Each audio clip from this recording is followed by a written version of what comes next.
tan amable y puede lanzar el PowerPoint. Decía que hoy vamos a estar hablando de la gloria y la presencia de Dios. En la introducción, por si te has podido o has llegado un poco tarde, hemos hablado acerca de cómo Dios, a lo largo de la historia, ha manifestado su poder, su deidad, su carácter y sus atributos a todo ser humano. Y lo ha hecho de manera diferente. Y por eso nada mejor que ir a la palabra para meditar acerca de ello. Porque al final lo que queremos, como decía también mientras estábamos participando del pan y del vino, lo que queremos hacer es poder ver la importancia que tenemos tú y yo como parte del plan divino. Y estamos tratando este mes, lo he dicho, vamos a empezar a tratar el tema de honrarnos y preferirnos. Y nada mejor que adentrarnos en las profundidades de la palabra para poner bien en alto ese valor. Decía nuestro profesor de teología sistemática que profundizar en la teología tenía que procurar hacer en nosotros que pudiéramos acabar alabando y adorando al Señor. Estudiar acerca de Dios tiene que hacer que tú y yo le adoremos y le alabemos. No hay otra parte del conocimiento de Dios que pueda seguir otro camino. Así que espero en este pequeño recorrido teológico que vamos a hacer esta mañana, que al final todos podamos acabar alabando y bendiciendo aún más y mejor a nuestro Dios. Fijaos, hermanos, y creo que todos los que estamos aquí, seas cristiano o no, conozcas de Dios o no, lo primero que la Biblia nos dice es que Dios creó los cielos y la tierra, ¿verdad? Así comienza la Biblia. Pero fijaos por qué he querido buscar un texto diferente. He querido centrarme en esta palabra de Isaías, muchísimos años después de la creación, que dice: ¿no has sabido, no has oído que el Dios eterno es Yahvé, Jehová, el cual creó los confines de la tierra?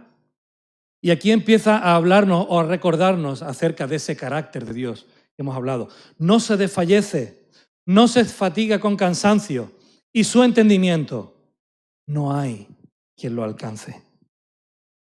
Esos atributos de Dios, Él los ha ido revelando desde la creación del mundo. De forma que Pablo, cuando está hablando a los hermanos en Roma, en el capítulo 1, justo al principio de su disertación y de su carta más teológica, más profunda, él dice que desde la creación del mundo, las cualidades invisibles de Dios, es decir, su eterno poder y su naturaleza divina, se perciben claramente a través de lo que Él creó. De modo, frase importante, de modo que nadie tiene excusa de saber es que yo no he visto, o de decir yo no he visto a Dios. El poder, la divinidad de Dios, su entendimiento son claramente manifiestos cuando somos capaces de tener en cuenta que Él ha creado todo el universo, que Él ha creado los cielos y la tierra, que Él te ha creado a ti y a mí como parte importante de su creación. Nos dice Génesis que Dios tuvo una relación íntima con Adán y con Eva, que los creó. Y fijaos cómo habla acerca de esa relación en el capítulo 3, cuando anteriormente se dice que el Espíritu de Dios se movía por la faz de la tierra.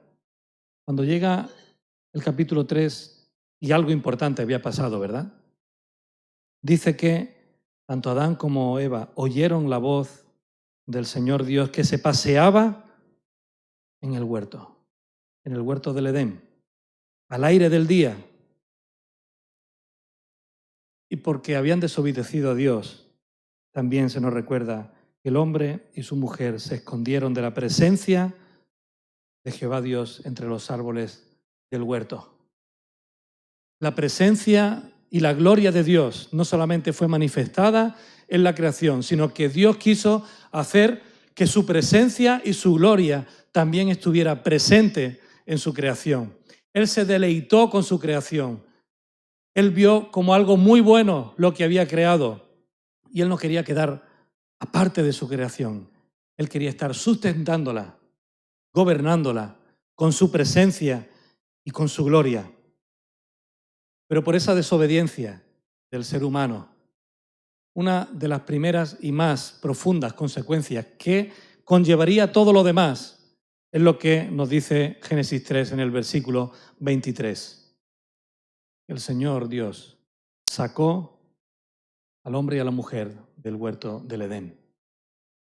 De alguna manera esa relación íntima se vio rota. ¿Dios seguía estando en todo lugar y en todo sitio? Claro que sí, pero también hemos dicho en la introducción que Dios no está en todo lugar y en todo sitio de la misma manera. Es una de las paradojas, así se le llama en teología sistemática. Dios está en todo lugar, pero no puede estar en todo lugar de la misma manera. Él está totalmente aquí en medio nuestra, pero Él no puede estar de la misma manera aquí en medio nuestra que en un acto de vandalismo. Dios no puede estar de la misma manera en la vida de Abraham, o en la vida de Pablo, o en tu vida o en la mía,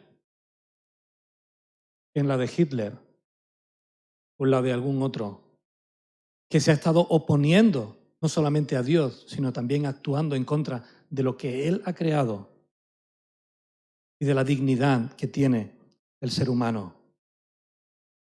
Así que Dios no puede estar de la misma manera en tu vida o en la mía de la que está en una persona que no le tiene a Él.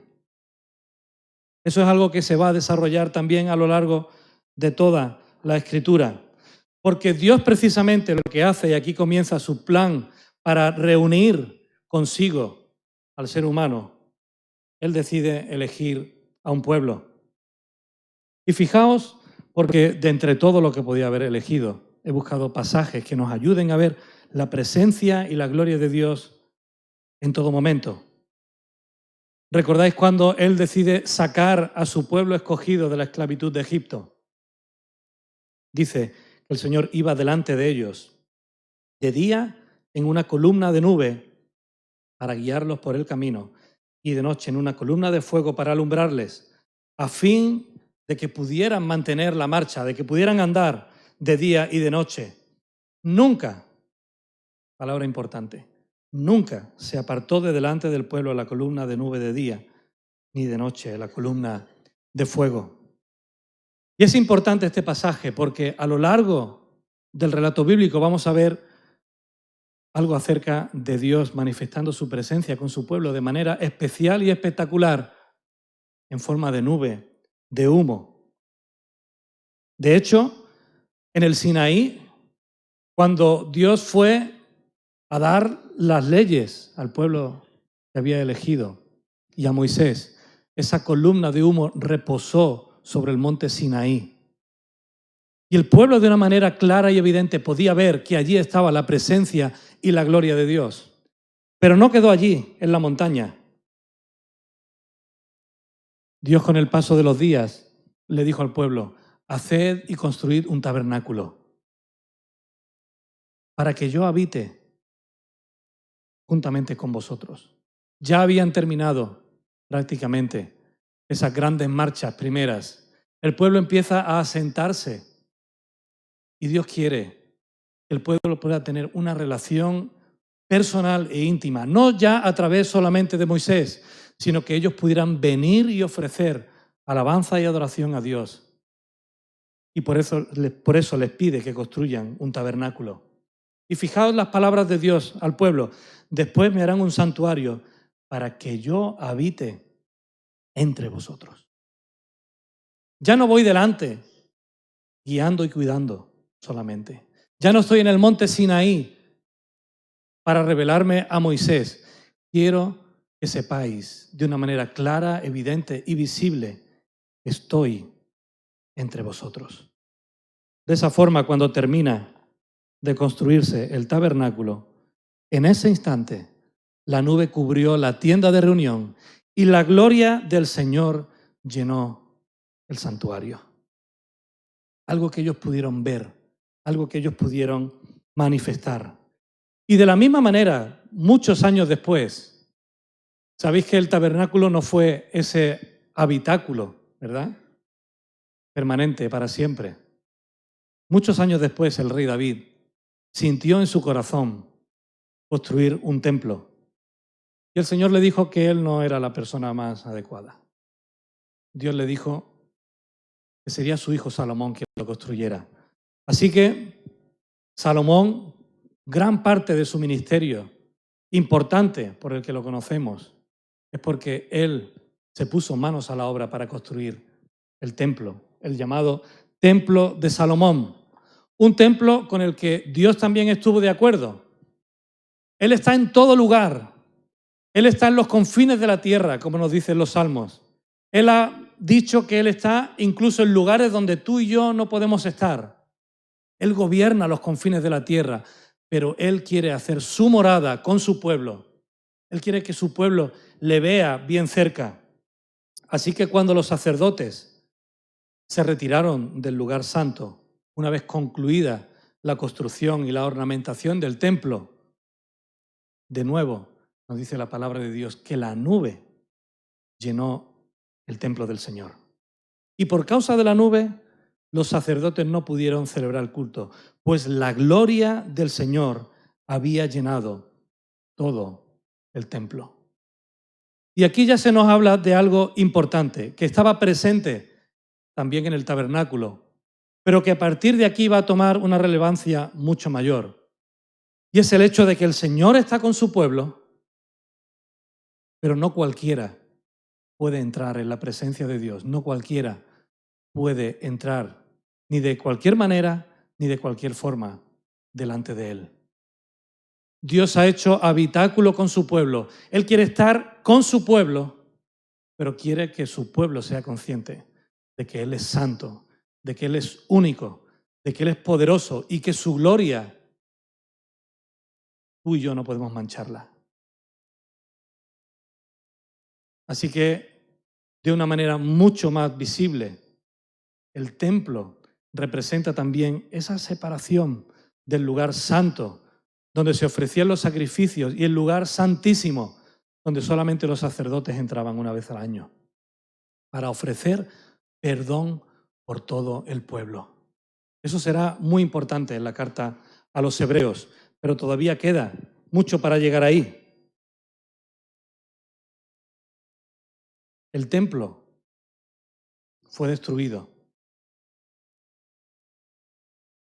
y el pueblo tuvo que volver a edificar un segundo templo. ¿Recordáis? Después del cautiverio en Babilonia. Hay algo interesante en el relato bíblico, y es que cuando los que habían visto el primer templo vieron terminada la obra del segundo templo, dice la palabra de Dios que lloraron amargamente. Lloraron amargamente porque la gloria del segundo templo, la magnificencia, lo bonito, lo precioso y lo majestuoso que tenía el primer templo, no lo tenía el segundo templo. Yo creo, y en mi opinión personal, que Dios ya estaba desarraigando de su pueblo la idea de un lugar para hacer transición a una persona. Nos dice la palabra que Jesucristo, y Él además lo dijo, ¿recordáis? En 3 días destruiré este templo y será reedificado. Y Él no lo hablaba acerca del templo de Jerusalén, al cual tanto fariseos como saduceos como escribas estaban tan aferrados, y el pueblo de Israel llegó a estar tan aferrado. De manera que incluso en el Sermón del Monte se habla de que cualquiera que jurase en contra del templo de Dios, ¿recordáis? Será maldito. La imagen del templo para ellos, en su religiosidad y su entendimiento de Dios, era tan importante Pero cuando vemos aparecer a Jesucristo en escena, fijaos lo que Hebreos nos dice acerca de él. En estos días finales, habla él, Dios ha hablado por medio de su Hijo. A éste lo designó heredero de todo y por medio de él hizo el universo. Después vamos a ver un poquito acerca de eso. Jesucristo es el resplandor de la gloria de Dios. Él ya lo había dicho. Quien me ve a mí ha visto al Padre. Muéstranos al Padre. No os estoy diciendo que quien me ha visto a mí ha visto al Padre. Él es la fiel imagen de lo que Él es. Su carácter, su esencia es la misma. El que sostiene todas las cosas con su palabra poderosa. También dice el autor de los Hebreos, después de llevar a cabo la purificación de los pecados, eso que hemos estado celebrando al principio, se sentó a la derecha de la majestad en las alturas. Importante tener eso en cuenta. Fijaos cómo cuando Jesucristo toma a sus discípulos en ese episodio que se llama la transfiguración, fijaos lo que ocurrió. Estando todavía Jesucristo en vida, vino una nube que les hizo sombra y desde la nube una voz que decía, este es mi Hijo amado, a él oíd. Una nube que se había manifestado en el episodio primero de salvación, sacó a su pueblo de Egipto y le guió en la nube, se le manifestó, le entregó la ley en una nube. Esa misma nube tomó habitáculo del santuario, del tabernáculo. Después igualmente se manifestó en el templo y ahora se vuelve a manifestar en Jesucristo. El Padre estaba dando parábolas de su presencia de una manera ahora práctica en medio de su pueblo a través de su Hijo. Por eso cuando Jesús oró en el capítulo 17 de Juan al Padre, una de las cosas que le pidió es, glorifícame a tu lado. Dame esa gloria que tuve contigo antes de que el mundo fuese. Ese Dios trino, antes de la fundación del mundo, antes de que el mundo fuera creado, su gloria ya estaba presente. Ya era Dios antes de que tú y yo naciéramos. No nos estamos inventando nada ni nadie, sino que Él fue el inventor supremo de todo lo que podemos conocer. Jesús quería que aquellos con los cuales Él había pasado su vida en ministerio pudieran llegar a entender que la gloria de Dios estaba presente con ellos en la vida de Jesucristo. Y quería que algún día ellos pudieran ver no solamente esa gloria manifestada en su vida, sino que pudieran disfrutar de la gloria de Dios en su presencia y que ellos pudieran ver en su total esplendor la gloria de Dios. Una gloria de Dios que el primer mártir fue capaz de vislumbrar momentos antes de morir, Esteban. Lleno del Espíritu Santo, cuando le estaban apedreando, puso los ojos en el cielo y vio la gloria. Y a Jesús estaba a la diestra de Dios. Él fue quizás la primera persona que fue consciente de que lo que él había estado predicando, por lo que él había entregado su vida, no era en vano. Él tuvo momentos antes de morir la oportunidad de ver al Hijo del Hombre, a Jesucristo en la majestad que había tenido antes de la fundación del mundo. ¿Qué dijo Jesucristo a sus discípulos antes de partir? En esa famosa llamada Gran Comisión. Y de hacer discípulos, enseñar que guarden todas las cosas que yo os he mandado. Y les recuerda, no estáis solos. He aquí, yo estoy con vosotros todos los días hasta el fin del mundo. Y el escritor bíblico, y espero que tú y yo también digamos amén. Pero Jesús ascendió a los cielos, ¿verdad? Sin embargo, Él ya había prometido que enviaría a alguien que los consolara. Y digo bien alguien, porque el Espíritu Santo es parte de esa persona llamada Dios Trino. El Espíritu Santo no es una emoción, el Espíritu Santo no es una fuerza, el Espíritu Santo no es un viento que te da. El Espíritu Santo es una persona que intercede, que se preocupa, que te llena, que te consuela, que te recuerda las palabras que Jesús había dicho. Y fijaos Pablo cuando escribe a los Gálatas cómo le habla acerca de él. Por cuanto sois hijos de Dios, Dios envió a vuestros corazones el Espíritu de su Hijo, el cual clama Abba Padre. El Espíritu de Dios es el mismo que el Espíritu de Jesucristo, porque Dios, Padre, Hijo y Espíritu Santo, una misma persona son. Posiblemente estés aquí y me digas, pastor, pues yo no lo entiendo. Gracias por unirte a mí. Porque el conocimiento de Dios, nadie puede entenderlo en su plenitud. Nosotros apenas intentamos averiguar cómo será eso. Pero eso no tiene que hacer menos a la revelación de Dios en su palabra. Eso es lo que tiene que hacernos menos a ti y a mí. Que tenemos una mente limitada, pero que un día comprenderemos todas las cosas cuál lo son.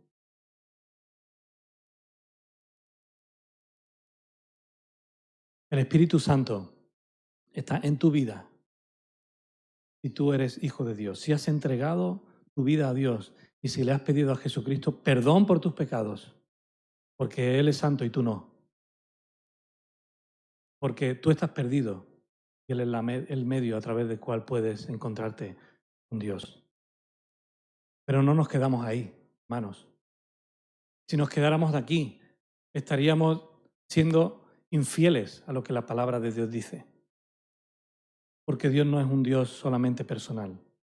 Dios es un Dios que hace su morada con su pueblo. La iglesia, como continuación de su pueblo. Tú eres santo porque tú habitas entre las alabanzas de Israel. Y el Nuevo Testamento, libro de Hebreos y también Pablo a través de sus cartas, se encarga de decirnos cómo es posible que Dios de alguna manera desechara a su pueblo, aunque sigue teniéndolo, pero que no se limitara solamente a él, sino que abriera las puertas de todas las naciones de la tierra, para que todo el que creyese en él pudiera tener acceso libre a él, derribando las paredes de separación y derribando las paredes del lugar santo al lugar santísimo. Ese es el mensaje de Hebreos. Tú y yo podemos acceder libremente a Dios. Tú y yo podemos entrar a su presencia. No de cualquier manera, no de cualquier forma, pero sus puertas están abiertas para ti y para mí. La manera de entrar es a través del arrepentimiento, a través de la contemplación de la santidad y de la gloria de Dios, de tener plenamente consciente en nuestras mentes quién es Él, a diferencia de cómo somos nosotros, y de saber que no hay otro en quien podamos tener salvación y vida eterna, sino en Jesucristo. Gracias a esa obra que hemos celebrado, de entregar su vida y de ocupar el lugar que solamente a ti te correspondía. En Gálatas 4 hemos visto eso. Fijaos lo que dice, además de que Él habita entre las alabanzas de su pueblo, donde están 2 o 3 congregados en mi nombre, yo estoy allí en medio de ellos. Por eso hemos comenzado este culto diciendo que Dios está aquí en medio nuestra, que su presencia y su gloria están aquí en medio nuestra, que cuando le estamos alabando y cuando le estamos adorando, cuando estamos diciendo quién Él es y lo que Él ha hecho en nuestras vidas, Dios se alegra de lo que ocurre entre nosotros. Porque Él está en todo lugar. Y estamos seguros que Él está aquí presente de una manera radicalmente diferente a como Él está, por ejemplo, en la cárcel de Zuera o en cualquier otro lugar. Dios quiere hacer morada con su pueblo. Dios quiere estar aquí disfrutando de esa comunión íntima con su pueblo. Primera de Corintios dice que nosotros, y esto es algo que hemos estado estudiando durante todo el año, ¿verdad? Todos juntos, como parte de su pueblo alrededor del mundo, somos el cuerpo de Cristo y miembros cada uno en particular, los unos de los otros. Así que, hermanos, no podemos separar la realidad de la presencia y la gloria de Dios desde el comienzo de los tiempos hasta hoy, día 1 de septiembre de 2019, de que su presencia y su gloria siguen estando presentes en medio de aquellos que le obedecen y le sirven. ¿Qué tiene eso que ver con el tema que queremos desarrollar a lo largo de este mes, de maneras diferentes? Pues mirar, el pasaje que hemos elegido en Romanos 1:20 dice que debemos de amarnos los unos a los otros con amor fraternal. Ya hemos hablado de eso en enero, ¿verdad? Y seguimos hablando cada mes de eso. Tenemos que amarnos porque somos parte de la familia de Dios. Dios nos ha hecho hermanos, compartimos un mismo Padre. Por lo tanto, hemos de aprender a amarnos, a cuidarnos y todo lo que estamos predicando a lo largo de estos meses. Y dice Pablo a los romanos, en cuanto a honra, prefiriéndoos los unos a los otros.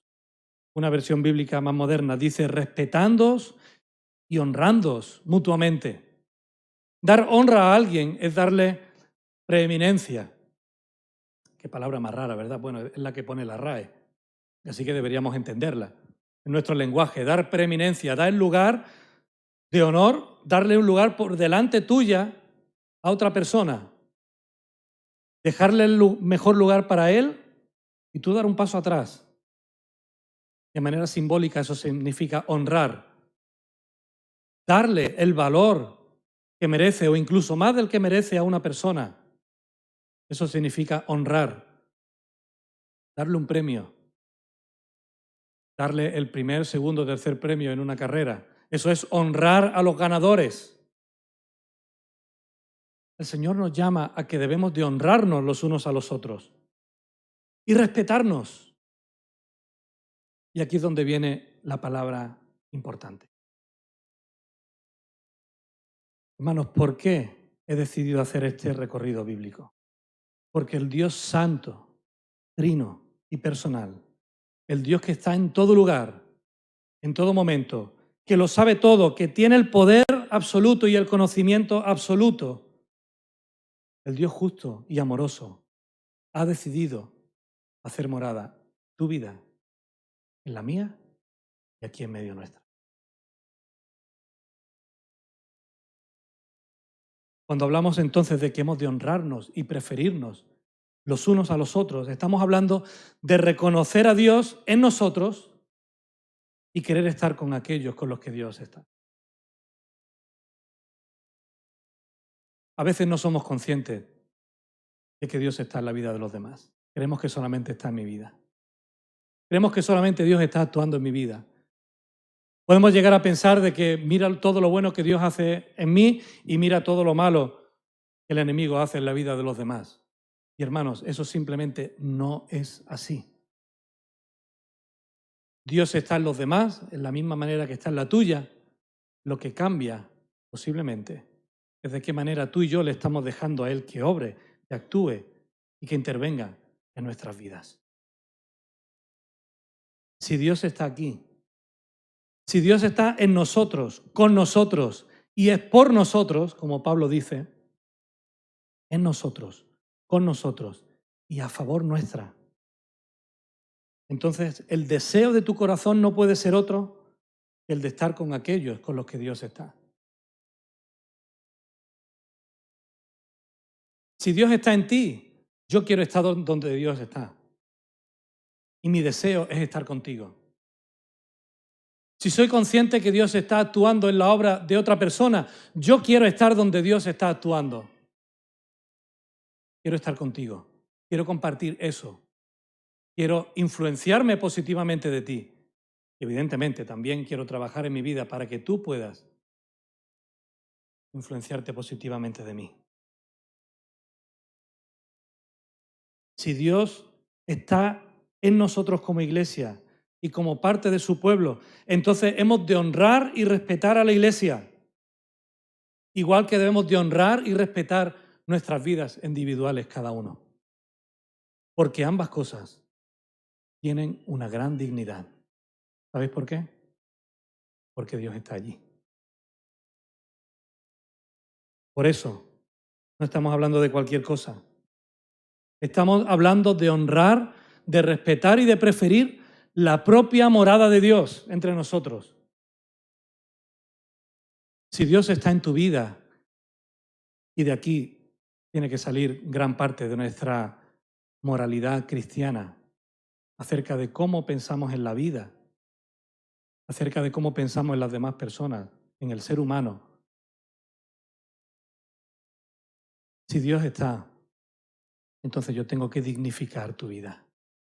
Yo tengo que honrarte, yo tengo que respetarte, porque sé que allí está el Espíritu de Dios morando igual que está en mí. Piensa en ello, porque también eso tiene una validez muy práctica en estos días. La palabra de Dios es tremendamente dura contra aquellos que atentan contra su iglesia, contra la iglesia y contra la vida de los demás.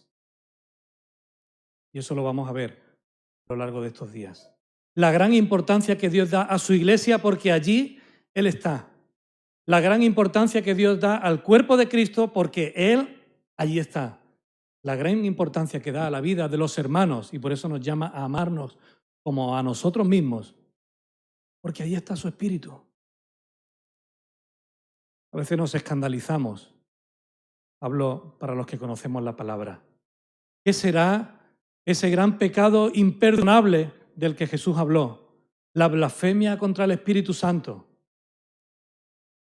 Y a veces, hermanos, podemos estar a 1 centímetro de separación de estar blasfemando contra el Espíritu Santo por no ser conscientes de que Él está aquí, en medio nuestra y en cada una de nuestras vidas.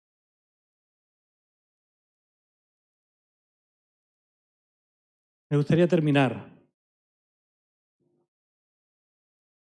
como termina la palabra de Dios, ¿verdad? Y os invito a que podamos ir a Apocalipsis, al capítulo 7. Me gustaría que lo pudiéramos leer todo, así que abre tu Biblia y acompáñanos en la lectura. Apocalipsis, capítulo 7, los versículos 9 al 17.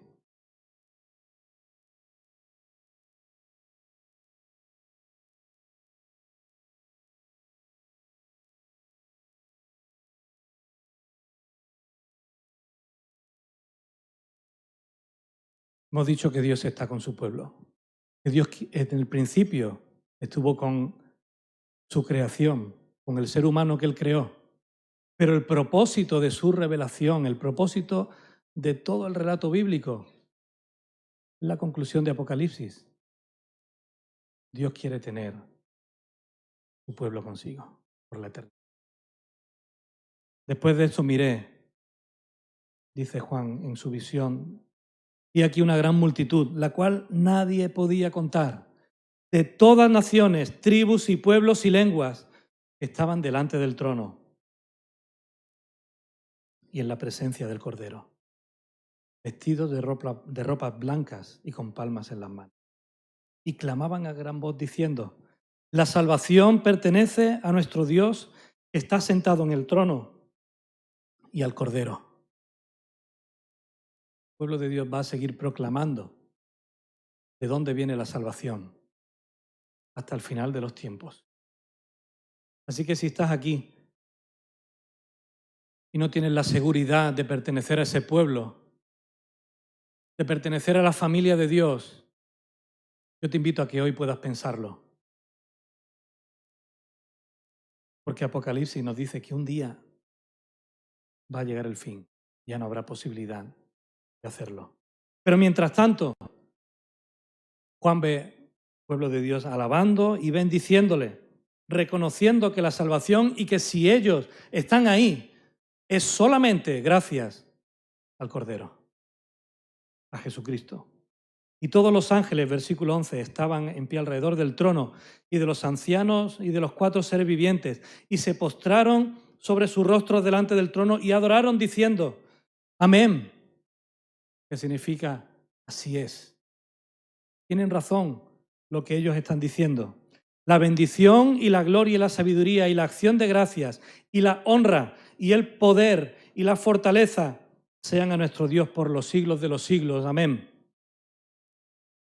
Entonces uno de los ancianos habló diciéndome, estos que están vestidos de ropas blancas, ¿quiénes son y de dónde han venido? Y Juan le dijo, Señor, tú lo sabes. Y él me dijo, estos son los que han salido de la gran tribulación y han lavado sus ropas y las han emblanquecidos en la sangre del Cordero. Por eso están delante del trono de Dios y le sirven de día y de noche en su templo. Y el que está sentado sobre el trono extenderá su tabernáculo sobre ellos. Ya no tendrán hambre ni sed, y el sol no caerá más sobre ellos, ni el calor alguno, porque el Cordero que está en medio del trono los pastoreará y los guiará a fuentes de agua de vida, y Dios enjugará toda lágrima de los ojos de ellos. Hermanos, eso no es solamente una visión de futuro. Eso es la realidad de lo que el Espíritu Santo ya hace en cada una de nuestras vidas. Pero no sé si os habéis dado cuenta. Y se habla del templo. Y se habla del tabernáculo. ¿Es que acaso en los cielos va a haber templo y tabernáculo? ¿De quién está hablando? ¿O de qué está hablando en esa visión? Pues por un momento sí, está hablando de un templo y de un tabernáculo. Pero me gustaría que fuéramos al capítulo 21. Pasar unas cuantas páginas hacia adelante.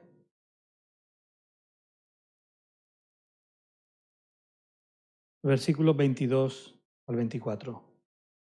Porque al final de la visión de Juan, cuando él ve a esa nueva Jerusalén, a ese que sí es la imagen de la eternidad, siendo disfrutada por el pueblo de Dios, en un cielo nuevo, en una tierra nueva, y da una imagen de esa nueva ciudad donde el pueblo de Dios habitará, majestuosa, gloriosa. Juan presta atención a algo, versículo 22 al 24. No vi en ella un templo. No vi en ella un templo. Porque el Señor Dios Todopoderoso es el templo de ella, el Cordero. Esta es la conclusión de la presencia de Dios entre su pueblo por la eternidad. Ya no en un lugar físico, sino siendo el lugar físico donde tú y yo estaremos por la eternidad. La ciudad no tiene necesidad de sol ni de luna que brillen en ella, porque la gloria de Dios la ilumina y el Cordero es su lumbrera. Hermanos, tú y yo vamos a estar por la eternidad disfrutando de esa gloria de Dios que quizás ahora solamente podemos vislumbrar a través de la creación de Dios y a través de formar parte de su pueblo. Las naciones que hubieran sido salvadas andarán a la luz de ellas y los reyes de la tierra traerán su gloria y honor a ella. Hermanos, si tú y yo tenemos que llevar la gloria y el honor a Dios, más nos vale ir empezando a aprender a dar gloria y honra a Dios. Por formar parte de tu vida y de la mía y por formar parte nosotros de su familia, de dónde Él está. Como decía, estás aquí y aún no tienes conciencia de haber entregado tu vida a Dios. No tienes conciencia de haberle dicho, yo quiero estar por la eternidad con esos miles y millones de personas que a lo largo de la historia han entregado a ti su vida. Yo quiero ser uno de esos que contemple tu gloria. Yo quiero ser uno de esos que forman parte de un pueblo que no tiene necesidad de otra cosa, sino no solamente de Dios, porque Él es quien enjuga tus lágrimas, porque Él es quien tiende un toldo como de tabernáculo encima para que el sol no te fatigue. Yo quiero ser uno que disfrute de la presencia de tu Santo Espíritu en mi vida. Yo te invito a que hoy puedas hacerlo. Me gustaría que pudiéramos tener una oración en este momento. Y que si tu deseo es entregar tu vida a Dios en esta mañana, que puedas hacerlo en la intimidad de tu corazón. Porque Dios todo lo conoce y Dios está en todo lugar. Él conoce tu corazón, tus pensamientos y Él va a recibir con agrado el que entres en esa actitud de arrepentimiento a donde Él está. Padre, queremos dar